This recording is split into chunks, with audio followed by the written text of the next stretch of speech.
solo llevamos 1 hora y cuarto, o sea que es 1 hora y cuarto en la vida de alguien, nada. Nada, pero pues igual acuérdese que esto aquí, la magia de la edición siempre hace lo suyo. Entonces no se angustie por eso, no se angustie por eso. No, no, Y yo pues no. hay pedazos, hay muchos pedazos, o sea, hay muchos minutos que se pierden en, espere, voy a repetir, o se cortó, vuelve a empezar. Entonces, pues, Ujú. eso, uno va cortando y Sí, cortando y sí, sí, cortando. sí, Eso sí. es como cuando los paracos descuartizan gente, eso es para ahorrar espacio. Yo no sabía que era para ahorrar espacio, yo pensé que era O sea, es para mandar un para... mensaje, es para mandar un mensaje, claramente, es decir, es el terror como Sí. forma de lenguaje, pero también creo que es para ahorrar Mm. espacio en los hornos en los que desaparecen a la gente, que también, dicho sea de paso, es para mandar Ah, es mensajes, para para que sea más fácil. industrializar el proceso. Qué horror. Sí, lo que pasa es que como aquí no había máquinas, como en la Alemania nazi, aquí tocas en hornos de ladrillo, pero pues Mm. bueno, Dios santo. Yo creo que esta parte hay que sacarla porque yo creo que todo lo de matar para ahorrar espacio, todo eso tiene que quedar por fuera porque Pero está un yo no poco estoy diciendo que too yo estoy de much. acuerdo con eso, yo estoy diciendo que eso es lo que hacen los paracos.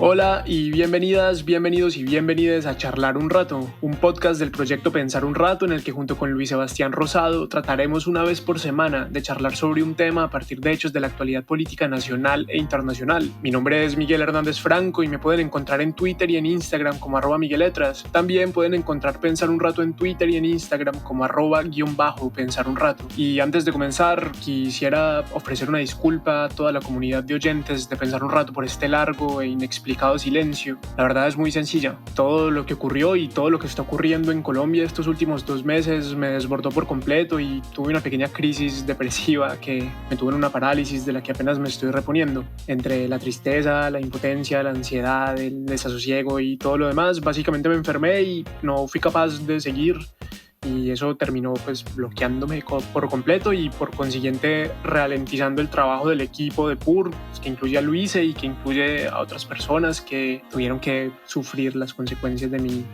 bloqueo. Y pues básicamente cada vez que intentaba sentarme a escribir o a grabar, simplemente pues me invadió una parálisis y una repulsión muy grande y pues me tocó hacer un alto. En todo caso, a todas, todos y todas, unas enormes disculpas por el silencio y por la ausencia y espero que sepan entender. Y dicho esto, qué mal lo hice, ¿cómo vamos? Pues bien, hombre, pues muy contento finalmente de estar aquí otra vez conversando con usted y pues muy contento también de ser parte de esa gran familia de gente que ya se encuentra vacunada. Oye, yo Ay, también. Ahora sí, somos gente vacunada. eso, somos gente vacunada. Yo por ser de la tercera edad y usted por vivir en un país del primer Usted mundo, también vive en un pero país del primer mundo. eso es verdad. Pero no, en verdad muy contento de que estemos otra vez aquí grabando un nuevo episodio. Yo también estoy muy contento. Contrario a lo que todos nuestros queridos y queridas oyentes y querides oyentes pueden pensar, no vamos a hablar de vacunas el día de hoy. ¿De qué vamos a hablar, Luisen? Bueno, pues la verdad es que hemos tenido varios motivos por los cuales hemos estado ausentes de orden técnico y no técnico, y ahí también me incluyo yo, pero pues en las conversaciones que yo mantengo conmigo mismo me puse a pensar que quizás era una buena idea volver a poner sobre la mesa el cambio climático, los líderes ambientales en el marco del Acuerdo de Escazú. Pues ambos temas tienen un importante cariz internacional y nos permiten enlazar con otro episodio que les tenemos preparado y que saldrá es post factum, porque hablamos de cosas que ya están en el pasado, como la visita de la CIDH y de las reacciones de la comunidad internacional en algún momento durante este mes. Sin embargo, para poder hablar de las relaciones internacionales de un Estado o de sus obligaciones internacionales, hay que asumir que ese Estado existe y funciona, y pues yo creo que Miguel y yo estamos muy de acuerdo que eso cada vez está más en riesgo en Colombia en términos generales a causa de la debilidad del Ejecutivo y pues un desquicio muy grande del diseño institucional de la Constitución del 91, o sea, me refiero al diseño original. Y esto obviamente está propiciado y tiene un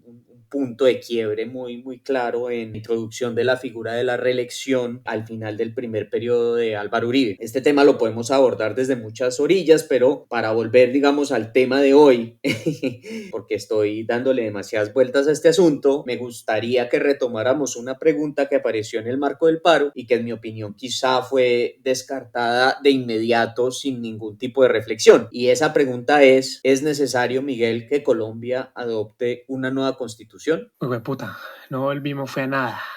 Está light la pregunta. Vea, pues yo aquí tengo una doble postura y creo que quizá para que quede claro que volvemos con toda, vamos a tener diferencias importantes frente a este tema, o eso espero. Por un lado está mi postura idealista y revolucionaria, y en ese caso la respuesta es que sí, pero que eso aplica tanto para Colombia como para cualquier país que se haya metido en la vaca loca del neoliberalismo. Hay que rehacer todas las instituciones que gobiernan las sociedades, hay que rehacer los modos de participación, de elegir gobiernos, de producir, de consumir, de relacionarnos con el medio ambiente, de concebir la justicia, la seguridad, la educación. Y eso no se puede hacer, me parece a mí, con cambios graduales y sostenidos como les gusta proponer a los liberales más moderados. Mi lado más revolucionario dice que si Colombia y mucho más en general el mundo cambia de constitución, tiene que ser el resultado de un hecho revolucionario, con el que demos por terminado el neoliberalismo, el patriarcado, el modo de producción y consumo que nos tiene en el camino a la catástrofe ecológica y bueno, todo lo que cabe en todo ese universo que acabo de escribir, que no es poco. Pero por otro lado, mi lado más pragmático y cínico sabe que es muy improbable que tengamos la buena suerte y el infortunio al mismo tiempo de vivir una revolución de esa magnitud. Primero porque tuvimos la malísima suerte de ser colombianos y eso significa que nada cambia realmente y que todo parece estar diseñado para que un grupito de malparidos se salga siempre con la suya, incluso cuando pierden. Y segundo, porque por motivos que nadie alcanza a explicar totalmente, los colombianos aplicamos mejor que nadie en el mundo ese dicho que dice que es mejor malo conocido que bueno por conocer,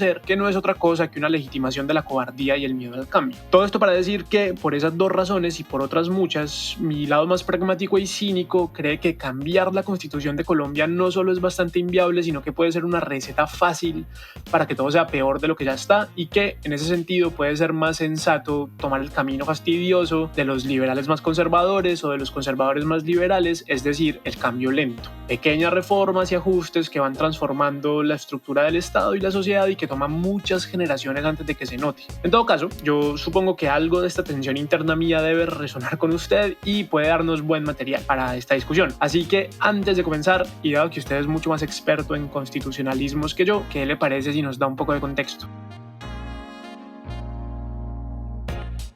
Muy bien. Pues comencemos esta discusión con un poco de contexto y quizás aclarando un punto importante. Cuando hablamos de la reforma de la Constitución aquí, pues tenemos que entender que hablamos de adoptar una nueva Constitución que cambie totalmente el modelo del Estado, porque al final de cuentas, la Constitución colombiana es una Constitución que está plagada de reforma. La reforma es la definición misma de la Constitución. Incluso creo que entre el momento en el que quisimos comenzar a hablar de este tema y terminamos grabando este episodio, el presidente Duque, en su infinita capacidad para ser infame, nos promulgó la reforma constitucional que permite la cadena perpetua para violadores de menores de edad, lo cual obviamente tiene muchos problemas y podría dar material para un podcast en sí mismo, un episodio muy largo sobre todo lo que está mal ahí con el Estado colombiano, pero pues bueno, ese es un poco el objetivo de nosotros cuando venimos a hablar aquí, es hablar de todo lo que está mal del Estado colombiano, porque de alguna manera sentimos que esa es la mejor manera de contribuir a que las cosas algún día estén menos mal, y lamento cortarle las alas a los liberales que escuchan este podcast, pero el estado perfecto de armonía y equilibrio al que todos alguna vez queremos aspirar no existe y nunca va a existir, y las sociedades humanas siempre van a estar en conflicto y siempre van a ser fuente de problemas y de tensiones. Pero bueno, creo que ahí otra vez me estoy yendo por las ramas, pero me parecía muy importante esta aclaración. Bueno, comencemos la discusión entonces. Como todos sabemos aquí, la Constitución colombiana fue el resultado de un proceso eminentemente político. Esto lo digo en oposición a procesos que son más jurídicos, como los que llevan a cabo las reformas constitucionales de las que escuchamos frecuentemente hablar en la radio y en la televisión. Este fue un proceso que terminó en el marco de las elecciones del año 1990. La constitución de ese entonces, que había sido promulgada en 1886, había acabado con el federalismo en el Estado colombiano que había sido adoptado por los liberales a finales del siglo XIX. El modelo de la constitución del 86 sufrió muchos cambios a lo largo del siglo XX. Pensemos nada más que esta es una constitución que vio pasar ante sí las reformas estatales de López Pumarejo, que eran un poco la versión tropicalizada del New Deal americano, el Frente Nacional, la dictadura de Rojas Pinilla e incluso la burocratización del Estado en el periodo de Carlos Lleras Restrepo. Nos podríamos quedar hablando de todas estas reformas por muchas horas, puesto que las reformas de la Constitución del 86 son un poco el marcador de la historia política de Colombia. Pero ese no es el punto de esta discusión. Más bien vale preguntarse, ¿por qué el nacimiento de la Constitución de 1991 se trató de un proceso eminentemente político? La Constitución del 86 no preveía que esta fuese reformada por nada distinto a esa vacinilla de probidad que siempre ha sido el Congreso de la República. Ni el Congreso ni la Constitución estaban a la altura de las circunstancias para lo que estaba sucediendo en Colombia a finales de la terrible década de los 80, de la que todavía tenemos en nuestra memoria histórica más mitos que verdades. La Unión Patriótica ya estaba siendo exterminada, la guerra con Pablo Escobar y los carteles de la droga, de igual a igual con el Estado colombiano, dejaba a este último en la revelada posición de insuficiente en el mejor de los escenarios e inexistente en el peor. Y en esa leyenda de violencia y atrocidades, y ojo que lo que aquí llamo leyenda no lo digo porque se ha inventado, sino porque no se nos puede olvidar que las verdades históricas en Colombia siguen siendo verdades incompletas. En esa leyenda brilló por nefasto el asesinato de tantos candidatos a la presidencia de la República. Entre ellos estaba Carlos Pizarro León Gómez, Jaime Pardo Leal, Bernardo Jaramillo Osa y, por supuesto, el muy opcionado Luis Carlos Galán. A todo lo anterior hay que sumar las hijueputadas propias del Estado colombiano, de las cuales destacaría una. Se trata de ese toque excesivo de centralismo que nos fue impuesto en la Constitución del 86, y aquí hay que recordar que hasta la década de 1980 las gobernaciones y alcaldías también eran botín político, objeto de nombramientos. Por esta desconexión entre institución y otras realidades políticas y sociales, no es de extrañar que la Constitución del 91 se la debamos a las calles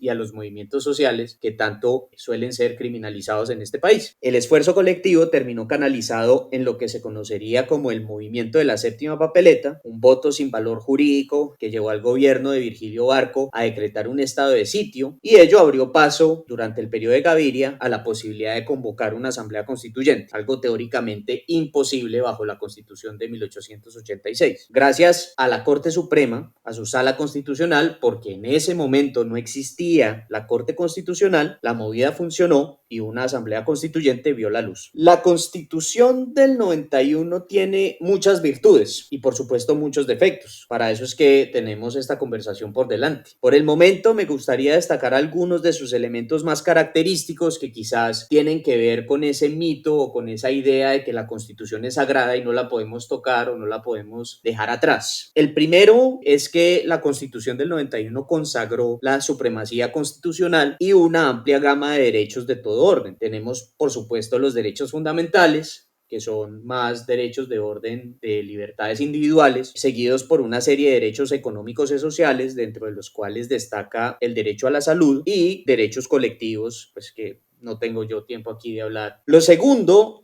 es que la Constitución del 91 consagró acciones para proteger de manera expedita estos derechos, y esto es muy importante. Aquí obviamente debe resonar ya en sus cabezas la acción de tutela, que funciona de manera opuesta a todo lo que solemos asociar con el sistema judicial colombiano, y también hay que mencionar dentro de las acciones constitucionales la acción popular, a la que le debemos también la protección de derechos colectivos, como por ejemplo el derecho a un ambiente sano, y también gracias a la acción popular hay cosas como el derecho a la moralidad administrativa, que han sido protegidos y han dado lugar a que se revelen importantes escándalos de corrupción. Tercero, en el plano institucional, la Constitución abrió la puerta, lamentablemente no de manera muy eficaz, a un proceso que llamamos descentralización, y esto pues sin adorno significa que no que no dejamos de ser un Estado centralista, porque la fuerza gravitacional de la Constitución del 86 sigue siendo muy potente, pero la Constitución generó mecanismos que dieron más autonomía a los departamentos y municipios y abrió una tímida puerta a la creación de regiones y zonas de gobierno autónomo indígena. Esto no ha visto verdaderamente la luz hasta hoy y quizás en nuestra conversación tengamos oportunidad de discutir al respecto. También en el plano institucional, obviamente hay que destacar la creación de ciertas instituciones de mucha relevancia en el plano nacional hoy por hoy,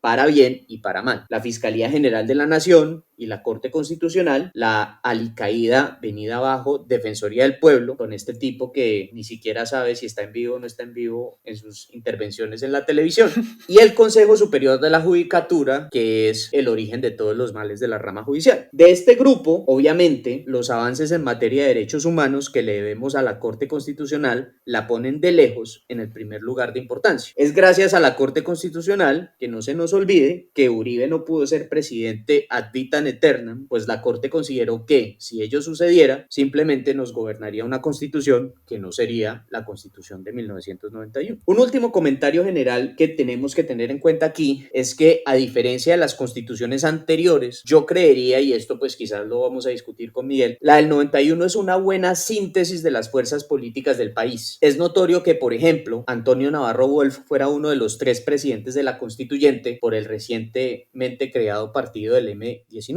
También no era gratuito que inicialmente, bajo la Constitución del 91, la extradición estuviese prohibida, pues este era un elemento de vital importancia para los narcotraficantes de la época. La conversación que ahora le propongo que tengamos, Miguel, no es tanto para que aboguemos por una constituyente, o sea, que nos volvamos aquí en una extensión de la bodega de Petro o de la bodega de Uribe, o un cambio constitucional específico, pues porque ese no es, digamos, el objeto de esta conversación. Lo que le propongo es que analicemos qué es lo obvio, qué es lo oculto y qué es lo paradójico de querer cambiar una constitución en el contexto colombiano actual. ¿Qué le parece? De una, empecemos.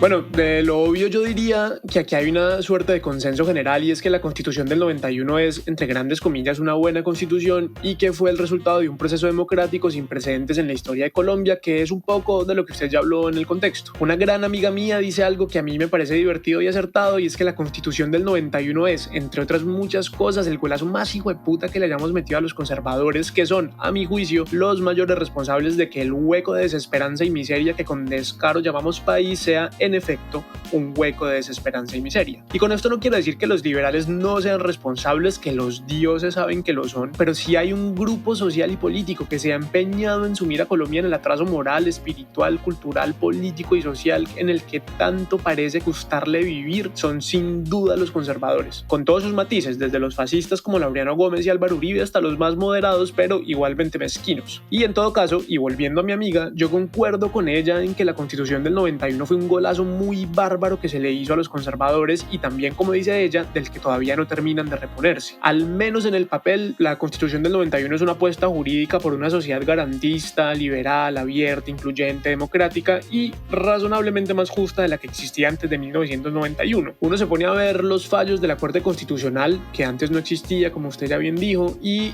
sobre todo los de los magistrados como Carlos Gaviria, por ejemplo, y se da cuenta de que lo que quedó escrito en ese pedazo de papel es una hermosa bofetada al conservadurismo colombiano. El derecho al libre desarrollo de la personalidad, la libertad de culto y de conciencia, la libre expresión. Esa gentuza no supo lo que firmó y desde entonces se han dedicado a atacarla sistemáticamente, especialmente desde que el Laureano Gómez de nuestros tiempos, es decir, obviamente Álvaro Uribe, llegó a la presidencia. Básicamente, y creo que en esto estaremos de acuerdo, la Constitución del 91 es un bellísimo trozo de papel en el que hay escrita una bellísima sociedad que clarísimamente no es Colombia, aunque ahí diga que lo es. Y creo que ese es un punto importante de lo obvio, y es que, como suele ser costumbre en nuestro triste y mezquino moridero, la ley rara vez coincide con la realidad. Y el tema es que, teniendo en cuenta que la sociedad colombiana es tan leguleya como hipócrita, no tiene sentido querer cambiar una constitución que en el papel es muy buena, que lo es. Porque, y creo yo que es ahí donde aparece ese consenso facilongo de la clase política menos hijueputa cada vez que se propone un cambio de constitución, y es: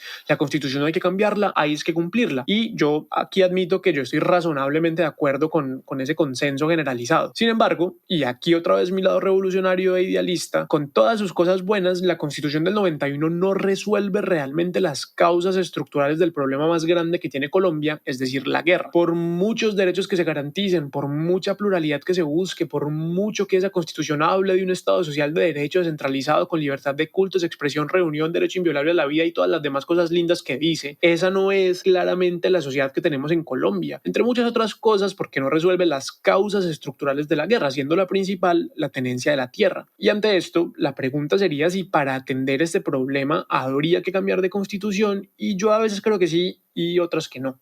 ¿Usted qué dice? ¿Yo qué digo? Pues es que es muy complicado porque digamos que en esto vamos a volver en lo paradójico, que me parece a mí que es lo paradójico, pero voy a tratar de hacer un par de comentarios en el orden en el que usted los trató. Lo primero es que yo creo que el análisis de que la Constitución del 91 es una bofetada es un análisis en el que yo no caería porque me parece un poco facilista y no quiero insultar a su amiga cuando digo, no quiero decirle a su amiga que es facilista, No lo es, no lo es. pero me parece que es una visión un poco romántica de algo que no lo es. La Constitución del 91 fue una negociación de actores diversos que tuvieron oportunidad, digamos, hubo un cataclismo, en eso sí podemos estar de acuerdo, hubo un cataclismo que permitió que en ese momento histórico hubiese actores políticos de muchas clases que se tuvieron que sentar a negociar un texto y que tenían un mandato y que tenían una obligación de sacar un texto nuevo para gobernar la política en Colombia, porque eso finalmente se trata de una constitución. Y lo que me parece que sucedió ahí no es que hubiera una bofetada, sino que lo que hubo ahí en verdad fue el reconocimiento de que cuando todos estábamos reunidos en un foro como la constituyente, pues digamos que la negociación tenía que hacerse más a tres bandas y en el campo político y no matando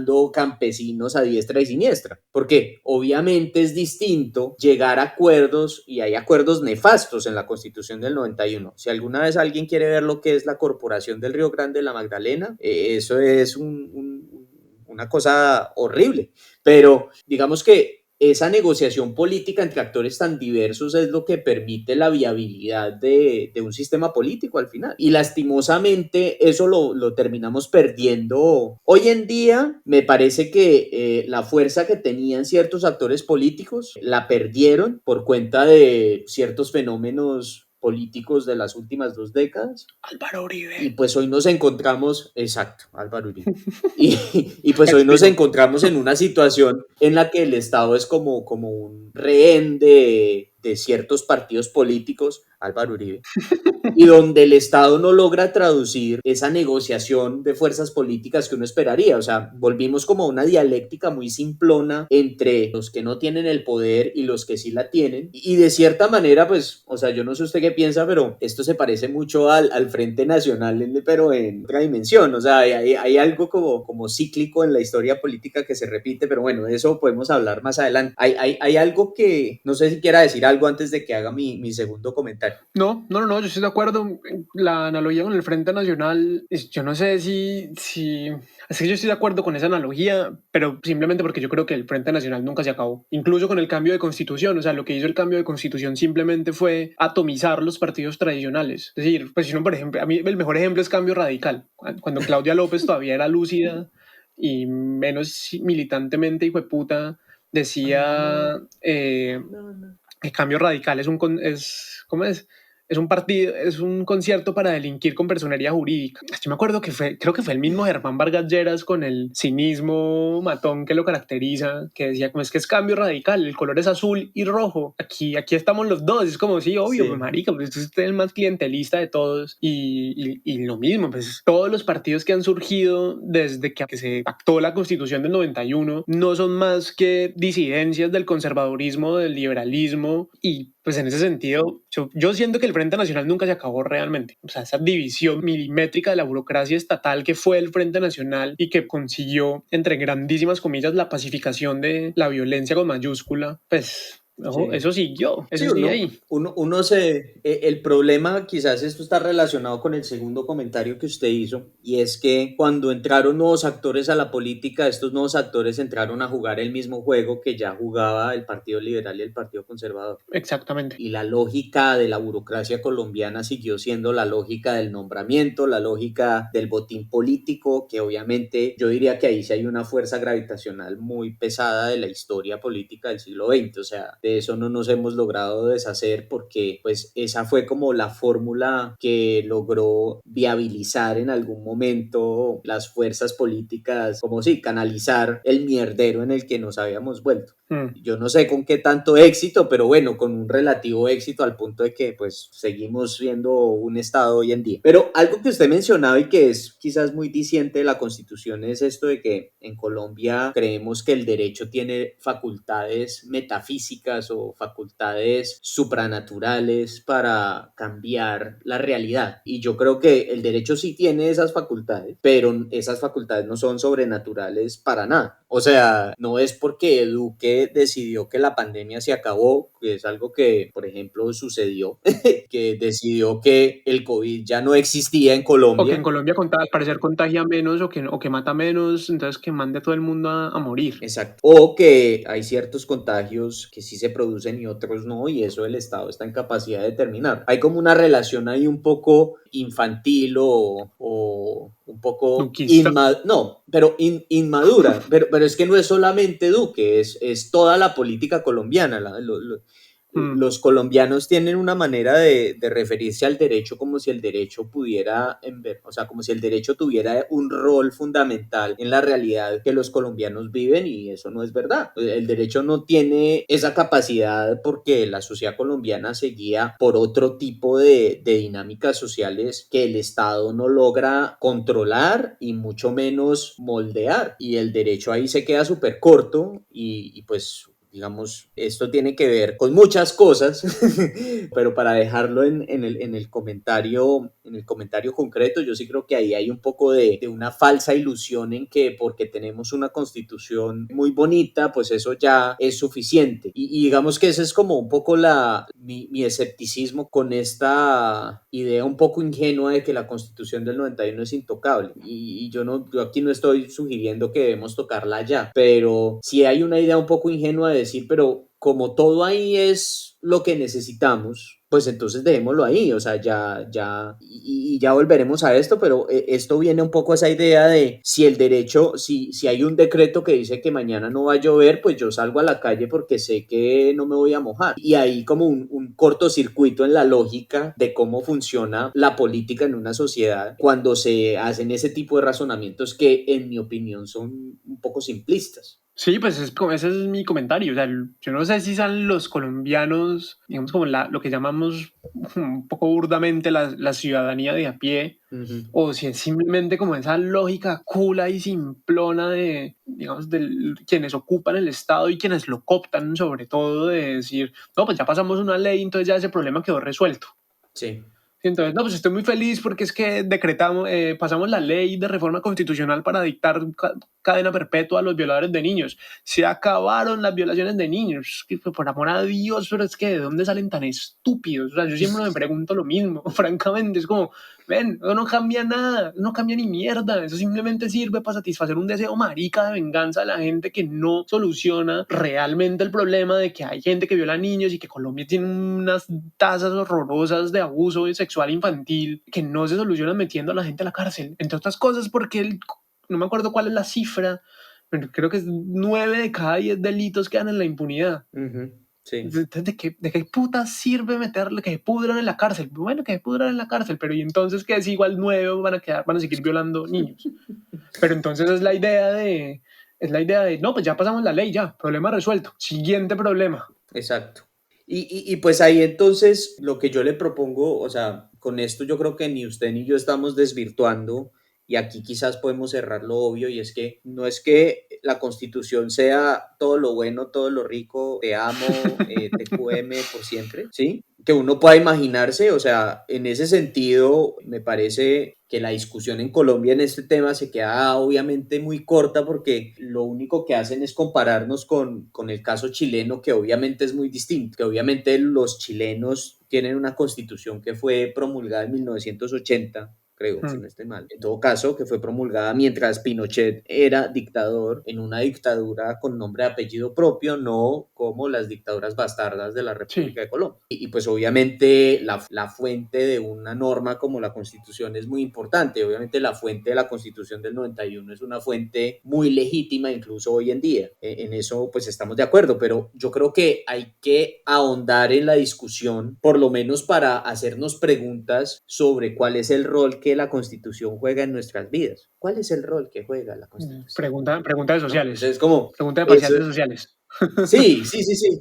Pregunta de educación cívica, una Sí. mierda así. ¿Cómo afecta la Constitución tu vida? De las clases que se supone que la gente recibe, pero no recibe porque todo va incluido en el curso de sociales donde la gente tiene que ver historia, ciencia política, economía, sociología, educación cívica y todo en 3 horas a la semana. Antropología, filosofía, todo lo que se llame ciencia social, o Sí, sea, sí. porque pues eso para qué. Pero pues bueno, esa es otra discusión. Sí, yo estoy de acuerdo con todo lo que usted está diciendo y creo que pues, es una buena manera de cerrar lo obvio. Para pasar a lo oculto.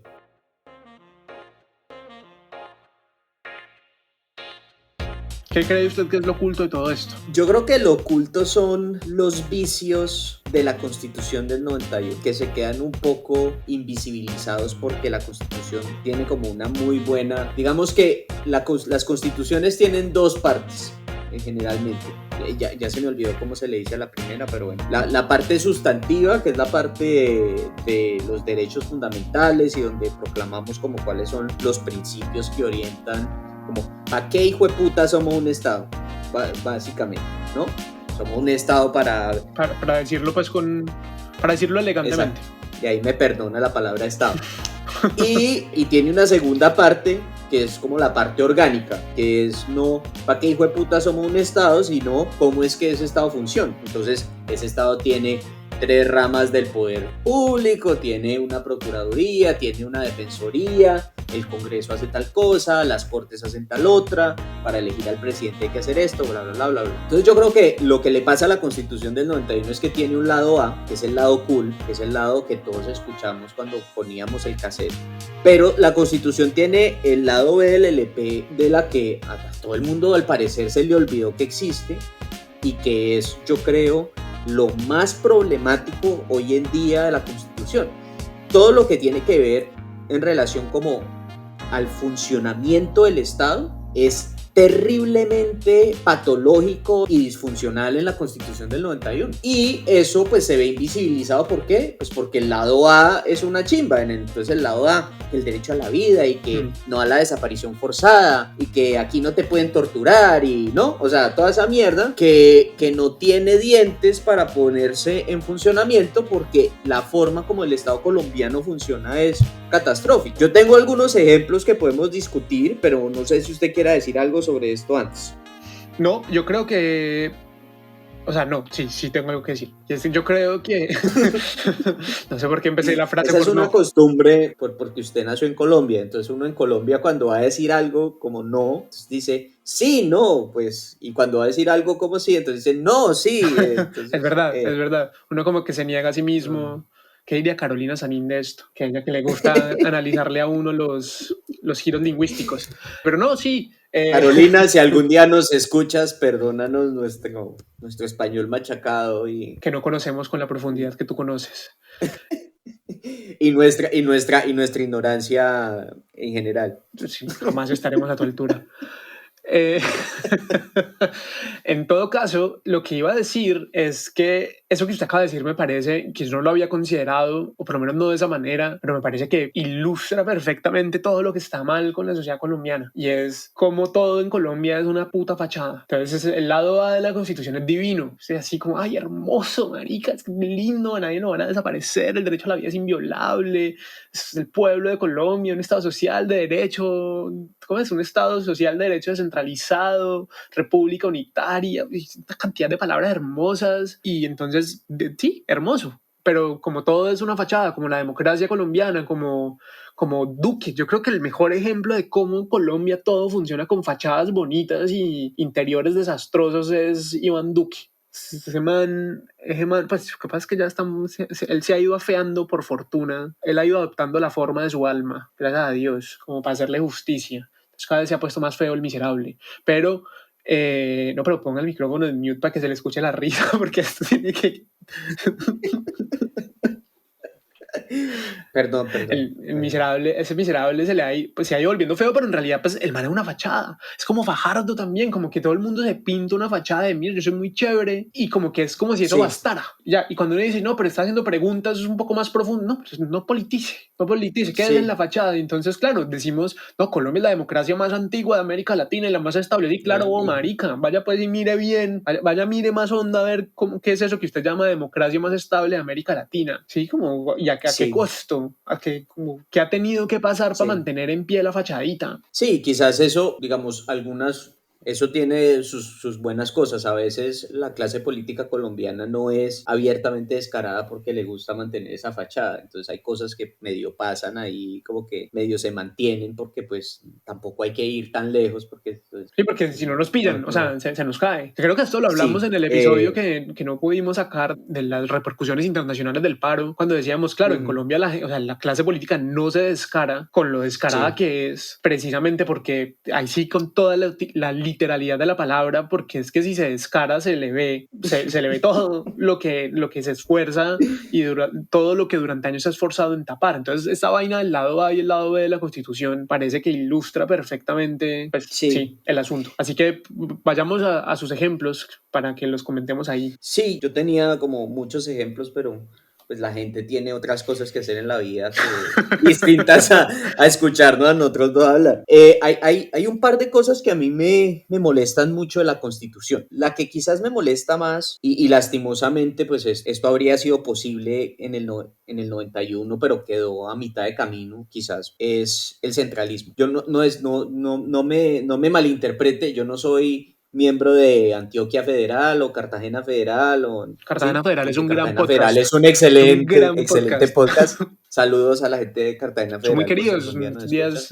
Espero que nos escuchen. Yo los escucho. Soy un gran fan. Yo también. Pero no, quiero decir con el centralismo es que yo soy alguien convencido de que Colombia debería ser un estado federal. Yo también. Y esto es porque los estados federales son estados en los que son las dinámicas locales y regionales. Voy a reformular esto. Un estado nacional es un estado en el que una visión unitaria literalmente del Estado logra acribillar y destruir y minimizar todas las demás visiones del Estado. Francia es el ejemplo antonomásico de un Estado centralista porque Francia logró hacer eso con todas las otras visiones que existían del Estado en su territorio y lo logró hacer a través de sus proyectos del siglo XIX. Uno de los más importantes, por ejemplo, es la unificación del idioma francés, los departamentos, o sea, cuando usted piensa en algo tan sencillo como qué es un departamento, en la estructura racionalista liberal del siglo XVIII y XIX, un departamento es una estructura estrictamente racional para administrar el territorio. No tiene nada que ver con quién vive ahí ni por qué viven ahí. Es como, esta es la manera más eficaz de llevarle servicios y bienes a las colectividades territoriales. Eso no tiene nada que ver como con la realidad colombiana. Primero porque no fuimos colonizados por los franceses. Yo no sé si eso es una fortuna o un infortunio, quizás ambos. Una fortuna. Ambos como todos. Ambos como todos, aunque tendríamos mejor queso, debo decirlo. Pero pues esa es otra y mejor discusión. Alcohol, quizás. Y mejor alcohol, sí que estaríamos tomando aguardiente, por amor a Dios. En todo caso, esta idea de que Bogotá puede abarcar y puede manejar y canalizar las fuerzas políticas colombianas es absolutamente, para mí es como un error monumental de nuestro sistema político. Y en el 91 se trató este gran sociólogo colombiano que trabajó, no sé si fue constituyente, Orlando Falsborda, estuvo muy implicado en el trabajo de la reestructuración del sistema del ordenamiento territorial colombiano. El problema es que el Estado colombiano es un botín a tal punto que eso no logró desarticularse o fracturarse en el 91 y nosotros simplemente seguimos como con la misma estructura estatal que veníamos de antes. O sea, lo único que cambió inmediatamente en el 91 en nuestra organización territorial fue que lo que eran los territorios nacionales, o sea, los lugares donde el Estado nada que ver, Bichada, Guainía, el Amazonas, Baupés, se transformaron en departamentos. Pero más allá de eso, no hubo un cambio estructural que era como lo que todos esperábamos. Sí, o sea, en el 91 en verdad nada cambió como se suponía que podía cambiar. Y la Constitución, eso, si alguien quiere leerse el capítulo sobre la organización territorial, es muy interesante porque la Constitución prevé que en Colombia existan regiones, por ejemplo, y que existan territorios indígenas y que esos territorios asuman unas competencias y que la descentralización, que es eso efectivamente de lo que se trata, de quitarle poder a Bogotá y de darle ese poder a la región, se manifieste de una manera como más acorde con las dinámicas de los territorios. Todo eso se quedó en casi nada, yo diría que en nada prácticamente, o sea, nosotros seguimos funcionando bajo la misma lógica territorial del 86 y eso es una lástima porque yo le atribuyo a eso muchos de los males que suceden en el Congreso, por ejemplo. Otra vez, todo esto está en el lado B de la Constitución. Para mí el Congreso, si nosotros queremos parecernos a Estados Unidos, deberíamos tener un Congreso como el de Estados Unidos. Es decir, que usted como ciudadano supiera quiénes son los senadores de su departamento y los representantes de su distrito electoral. Y que solamente esa gente, como que hubiera una verdadera conexión entre usted y la gente que está allá en Bogotá pasando leyes. Porque esta idea de que los senadores tienen circunscripción nacional, lo que significa es que un tipo de Pereira puede comprar votos en Valledupar y con los votos de Valledupar puede llegar al Senado y nadie ni siquiera sabe que el tipo existe porque la atención mediática de los senadores solamente recae como en dos personas. ¿Y cuál es la dinámica? Y entonces, ¿quién es este man? Pues este man es simplemente el dueño de una plaza que hay que convencer para poder hacer mover las reformas en el Congreso. Entonces, hay como toda una degradación alrededor de las ideas del territorio que a mí me parecen gravísimas en un estado como Colombia, porque Colombia es un estado que socialmente y políticamente existe desde su diversidad territorial y nuestro sistema político actual lo niega absolutamente. Sí, no, pues estamos de acuerdo. O sea, yo siempre he querido que Colombia fuera federal. Pues yo pensé que íbamos a estar en desacuerdo, pero no, la verdad, sí. Sí, eso es, para mí, pues la solución es eso, tienen que tumbar Bogotá metafóricamente. Tal vez probablemente también literalmente, porque Bogotá es un moridero inadministrable, pero esa es otra discusión. Pues no tumbarla, pero sí darle más oxígeno a las regiones para que Bogotá se vuelva una ciudad más vivible. Yo francamente creo que Bogotá ya no tiene arreglo. Si la gente se va así. Ah, pues sí, mentiras, claro que sí. Eso es un grandísimo punto. Sí, claro, si usted le da oxígeno a las regiones desde la lógica de la... Es que yo ni siquiera es descentralización, a mí es que federalicen esa mierda. Sí, no, yo también dentro de lo radical diría que tenemos que ir por el federalismo, eso es descentralización, eso es puro fajardismo ahí, como una agüita tibia que no sirve para mayor cosa. Pero, perdonen, estamos, no sé usted, pero yo estoy en modo desahogándome contra el país que me tiene sin esperanza en la vida, entonces estoy en modo odio a Colombia. Si ustedes aman a Colombia, pues únanse al odio. El odio es saludable de vez en cuando. Si no, miren a Uribe, ese hijo de puta nunca enferma, pero bueno. Eso decía era Eduardo Galeano que el problema con los psicópatas como Álvaro Uribe es que son psicópatas. Entonces esa es gente a la que no le duele nada, no tiene sentimientos como de ni de remordimiento ni de nada. Entonces decía, esos hijos de puta viven una eternidad, pues porque nunca tienen remordimiento, entonces ¿de qué se van a morir? ¿Cuándo les va a dar algo si viven tranquilos? Nada, y yo a veces creo que Dios es uribista. Pues si Dios existe, que yo no creo, Dios es uribista. O sea, es impresentable que justo en este momento en Cuba les haya dado por revoltarse, ¿cómo se dice eso en español? Por rebelarse. Que quiero decir, yo puedo tener muchas razones por las cuales estoy de acuerdo con que la gente se rebele en Cuba, pero es como el timing. Siempre es estas vainas. Uribe en el peor momento, pim, se muere Chávez. O sea, siempre pasan cosas que es como, men, pero ¿por qué le ayudas al man? Francamente. francamente, eso es una ensaña con que a Uribe le vaya bien. Yo francamente creo que Dios lleva en la mala Colombia, o las dioses, las diosas, lo que sea. Las Las dioses, dioses. las diócesis, también las diócesis, el Sí. tema de las parroquias. Pero bueno, en fin, nos estamos yendo por las ramas. Para hablar a lo que usted dice, y más bien para lo que yo tenía que decir sobre lo oculto y un poco de la mano de toda esta vaina del federalismo y el centralismo y el tema del Congreso y pues, otros temas que no tocamos, pero que íbamos a tocar, pero si no, esto se nos alarga mucho. Yo creo que en lo oculto está todo esto que tiene que ver con esas innegables bondades de la Constitución del 91 y cómo esas innegables bondades se han convertido en un caballito de batalla de todos aquellos que se niegan a hacer los cambios estructurales que se necesitan para que Colombia supere la guerra y todo lo que de ella dimana. Entonces, sobre todo, y esto es algo que a mí me molesta particularmente de la política colombiana, y ya lo dije, es esa tendencia muy anterior a la Constitución del 91 y es creer que la realidad social y política coincide con el derecho, que es de lo que hablamos hace un momento.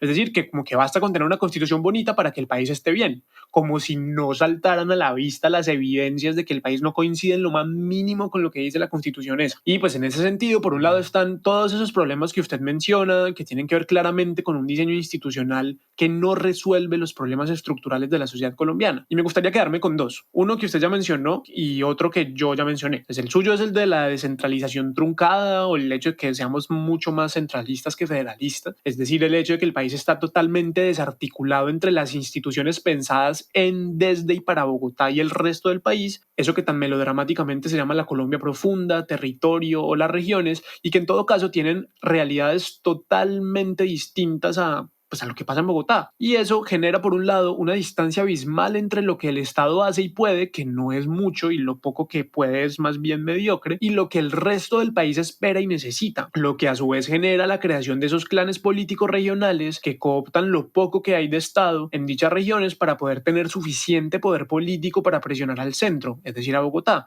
para obtener cosas. ¿Qué cosas?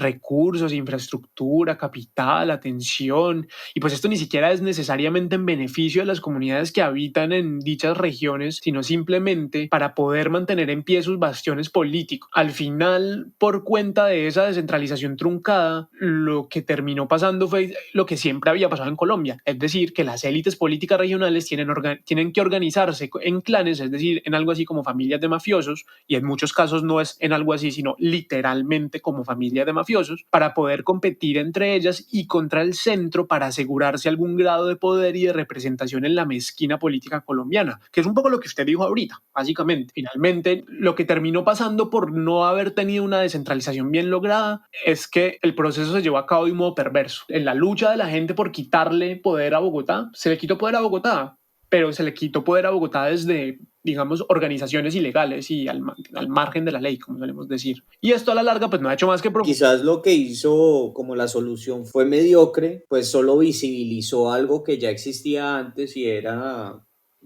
las mafias regionales, o sea. Exactamente, que sí, que al final eso lo que hizo fue evidenciar y profundizar, pues digamos, el asunto de estos clanes políticos y mafias regionales que al final benefician en última instancia al centro y a las clases políticas que se atrincheran en el poder a costa de todo y de todos los demás. Y esto me lleva al segundo punto, que es el que yo mencioné, que es el de la tenencia de la tierra. Y creo que esto es aún más profundo que lo anterior, pero pues creo que también está muy de la mano. Y es que la tenencia de la tierra es el motor de la guerra y la desigualdad en Colombia. No es el narcotráfico, que es un fenómeno mucho más reciente que la guerra, ni son las guerrillas, ni siquiera los paramilitares, que son los que gobiernan Álvaro Uribe. Al contrario, todas estas cosas son consecuencias del problema de la tierra. Y el problema es, y siempre ha sido, como lo han diagnosticado decenas de estudiosos y estudiosas de la política en Colombia, la tierra y a quién pertenece dicha tierra. Básicamente, en Colombia, un grupo de gente muy reducido posee la gran mayoría de la tierra productiva y en muchos casos ni siquiera la usa para producir, sino simplemente para tenerla. ¿Y por qué pasa esto? La respuesta simple es porque son unos malparidos. Y la respuesta compleja es que las clases sociales que se han erigido en torno a la tenencia de la tierra, eso que llamamos los terratenientes, es profundamente consciente de cómo por cuenta del atraso industrial de Colombia, el factor de riqueza y poder político no no es principalmente la posesión de las fábricas, la maquinaria y demás, es decir, del aparato industrial, sino la tierra, que es el principal medio de producción en Colombia. Porque no se nos puede olvidar que, a pesar de que nosotros vivimos en ciudades invivibles como Bogotá, por ejemplo, es decir, contaminadas, sin metro, excluyentes, sucias, feas, sin ningún tipo de planeación, pero con suficiente pinta de ciudad industrializada, la realidad es que Colombia ha sido y es ante todo un país rural. Una parte importante de la sociedad colombiana y sobre todo la parte más pobre de la sociedad colombiana vive fundamentalmente del campo, de cultivar vainas. Para poder vivir dignamente de eso, y para poder vivir dignamente de eso se necesitan muchas cosas, entre esas, por supuesto, ser propietario de tierras. Que la tierrita que usted cultiva para producir alimentos y venderlos y darle comida, salud, educación y futuro a su familia sea suya, y no de un man ahí que la tiene por tenerla o que la llena de vacas con tal de no tener que dársela. Y bueno, todo esto es materia de una serie completa de Pensar un Rato. Pero el punto fundamental es que este asunto de la propiedad de la tierra, que se ha intentado cambiar varias veces con reformas agrarias y acuerdos de paz, no es algo que se resuelva con la Constitución del 91. En otras palabras, tenemos una Constitución que dice un montón de cosas hermosas sobre cómo debería ser la sociedad colombiana, pero que no crea las condiciones materiales para que ese deber ser sea posible. Y entonces, lo oculto aquí para mí es que esa defensa de la Constitución, es decir, la Constitución no hay que cambiarla, sino cumplirla, termina convirtiéndose en un dispositivo para no atender las causas estructurales de la violencia y la desigualdad en Colombia. Ese argumento con el que tanto político que posa de magnánimo y de estadista sale a defender la Constitución diciendo pues que hay es que cumplirla, y con el que ya dije estoy parcialmente de acuerdo, corre el riesgo de funcionar como una herramienta para ocultar, en el nombre de un proyecto que nunca ha sido realidad, los problemas más profundos que la sociedad colombiana necesita atender si de verdad desea dejar de ser ese hueco estéril y mezquino en que nos tocó nacer y vivir. Y creo que esto puede ser una buena transición hacia lo paradójico, y es cómo ese proyecto hermoso y semiutópico que quedó consignado en la Constitución del 91 terminó convertido en un dispositivo más con el que las clases dominantes se enquistan en un Estado que nunca ha sido del todo un Estado, sino más bien una especie de trinchera burocrática que malgobierna el país. Y digo que es lo paradójico porque esa me parece a mí es una razón suficiente para plantearse un cambio de Constitución, pero al mismo tiempo es la razón para no hacerlo, pues cambiarla implicaría hacerlo a través de dichas clases políticas que muy seguramente harían lo de siempre, es decir, inventarse mecanismos mediocres para darle contentillo a la sociedad sin necesariamente atender sus problemas más profundos, de un modo que les permita mantenerse en el poder, seguir siendo unos malparidos, pero posando de demócratas. Perdón. Sí, yo antes de que pasemos a lo paradójico diría una cosa, y es que uno cuando compra el lado A siempre compra el lado B, o sea, eso sí, no hay forma de cambiarlo. Quizás el problema es que el lado B en Colombia se puede cambiar muy fácilmente. La constitución colombiana no es una constitución rígida. Yo creo que si, digamos, no es una constitución rígida en el sentido en el que con una mayoría relativamente fácil de conseguir en el Congreso, cualquier artículo de la constitución se puede modificar. Eso lo que significa es que si yo logro dar suficiente mermelada, como dirían los partidos políticos actuales, si yo logro distribuir el botín de cierta manera, logro cambiar la constitución, y si logro cambiar la constitución, pues adapto las reglas del juego a lo que más me conviene. Y pues en ese sentido, pues el lado B se vuelve terriblemente perverso, porque la constitución en el lado B no representa muchos de los ideales que aparecen en el lado A. El lado B es una serie interminable de arreglos políticos que se han ido perfeccionando y cambiando y haciendo de aquí para allá desde los inicios, desde el 91, y eso pues obviamente explica que hoy tengamos 50 reformas constitucionales y que nadie pueda dar cuenta de cuáles son la mayoría de ellos, porque la mayoría de ellos se refieren al lado B precisamente. Y ahí pues obviamente podemos dar muchos ejemplos, pero piensen nada más en la forma como se han traficado la elevación de ciertas ciudades a la categoría de distritos, porque eso les da como ciertos beneficios desde el punto de vista legal y de distribución de presupuesto y de manejo de la plata. Y esto obviamente tiene nada que ver, una ciudad es distrito por arreglos políticos más que por planeación estratégica del Estado. O lo que hoy se llama, no sé si todavía se llama Sistema Nacional de Participaciones, pero en todo caso, la forma como entre el Estado y las regiones se reparten la plata de las regalías de las explotaciones y de los recursos naturales. Eso ahí, digamos, yo no les puedo repetir todos los trabajos que se han hecho al respecto, pero que muestran lo nefasta que puede ser también la Constitución del 91. Si fuera menos flexible, si no la pudieran cambiar cada vez que quisieran o necesitaran una mayoría mucho más difícil, no sé, 4/5 partes del Congreso o cosas así, pues obviamente eso garantizaría que el lado B no fuera tan perverso. El problema es que el lado B es muy perverso porque es muy fácil de cambiar. Y ya con este comentario, y quizás porque nos hemos alargado, podemos pasar a lo paradójico.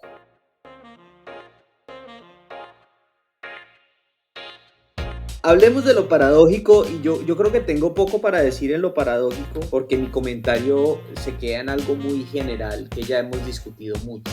Y es esta idea de que el derecho puede cambiar milagrosamente a la gente, ¿no? Porque el derecho tiene una capacidad sobrenatural para dictar las reglas del juego y que todos los actores van a plegarse a esas reglas inmediatamente. Yo creo que una constitución no es un lugar donde uno pone cosas bonitas y ya, que es el lado A, ¿no? Lo que estaba diciendo es que lo que uno esperaría es que la constitución fuese la materialización de las reglas del juego que rigen la política, y esto implica que los actores de la sociedad estén de acuerdo en jugar ese juego y no cambiarlo cada vez que lleguen al poder. Y esta pues es una dinámica muy difícil de anular en Colombia, quizás imposible, pues porque llevamos 200 años de vida republicana en las que las constituciones han sido más armisticios impuestos a los perdedores de las guerras civiles que verdaderos pactos políticos.